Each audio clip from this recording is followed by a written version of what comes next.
King Astyages was laid with his fathers, Cyrus the Persian received his kingdom, and Daniel was a companion of the king, and was the most honored of his friends. Now the Babylonians had an idol called Bel, and every day they spent on it 12 bushels of fine flour, and 40 sheep, and 50 gallons of wine. The king revered it, and went every day to worship it. But Daniel worshipped his own God. And the king said to him, "Why do you not worship Bel?" He answered, "Because I do not revere man-made idols, but the living God, who created heaven and earth and has dominion over all flesh." The king said to him, "Do you not think that Bel is a living God? Do you not see how much he eats and drinks every day?" Then Daniel laughed and said, "Do not be deceived, O king, for this is but clay inside and brass outside, and it never ate or drank anything." Then the king was angry, and he called his priests and said to them, "If you do not tell me who is eating these provisions, you shall die.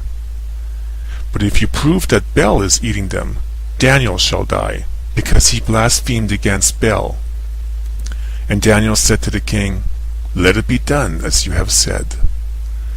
Now there were 70 priests of Bel, besides their wives and children, and the king went with Daniel into the temple of Bel. And the priests of Bel said, "Behold, we are going outside. You yourself, O king, shall set forth the food, and mix and place the wine, and shut the door, and seal it with your signet. And when you return in the morning, if you do not find that Bel has eaten at all, we will die, or else Daniel will, who is telling lies about us."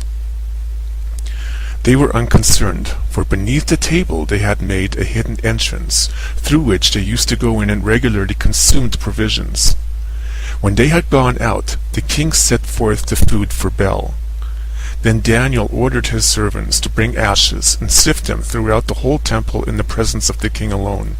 And they went out, shut the door, and sealed it with the king's signet, and departed. In the night the priests came with their wives and children, as they were accustomed to do, and ate and drank everything. Early in the morning the king rose and came, and Daniel with him.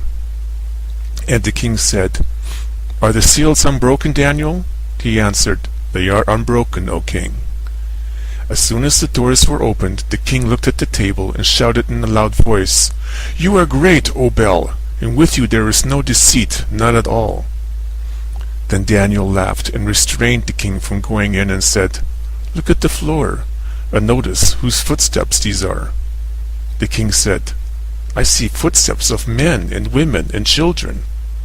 And the king was enraged, and he seized the priests and their wives and children, and they showed him the secret doors through which they were accustomed to enter and devour what was on the table. Therefore the king put them to death, and gave Bel over to Daniel, who destroyed it and its temple.